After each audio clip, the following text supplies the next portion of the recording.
Европската унија забележува тренд на забавување на реформите во земјава со одредени позитивни примери во делот на науката и царината.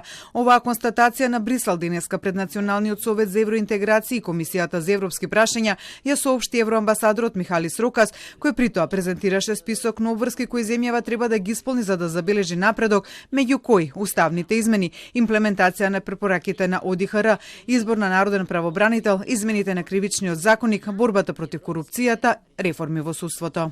Култната независност и финансиската независност на судството е подкопена од мешањето на други државни гранки. За жал, тоа исто така ги вклучува и обидите и на парламентите да вршат притисок врз членови на судството да дадат оставка. Рокас директно му одговори на претседателот на Комисијата за европски прашања Антонио Милошовски на забелешката дека Европската унија ни самата не е сигурна дали сака да ја види Македонија како нејзина нова членка.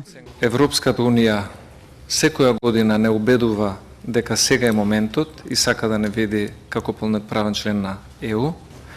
Дали тоа го прави искрено или не? Да одговорам на Антонио Милошовски, ова е најискрено. Ние сме за целосна интеграција и ова е одговорот. Пред двете тела се обрати претседателката Гордана Силјановска-Давкова, која рече дека освен постапките на земјата кандидат, треба да се анализира и перцепцијата на Европската комисија, односно креаторот на извештајот. Фрлени топки, топката е во дворот, ама ако ви фрлат рагби топка, а треба да играте кошарка, проблемот е голем.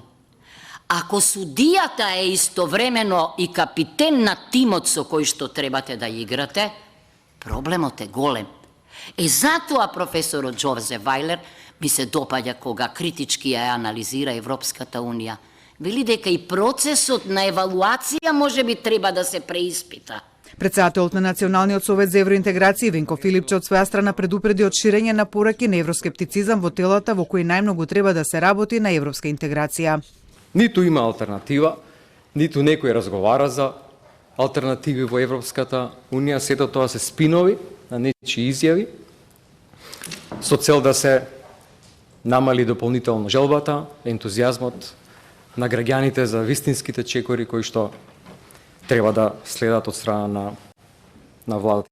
За извештајот на Европската комисија, министерот за европски прашања Орхан Муртезани пак со став дека тој наместо да се гледа како анализа на досегашната работа, треба да се чита како повик за амбициозна реализација во периодот кој предстои.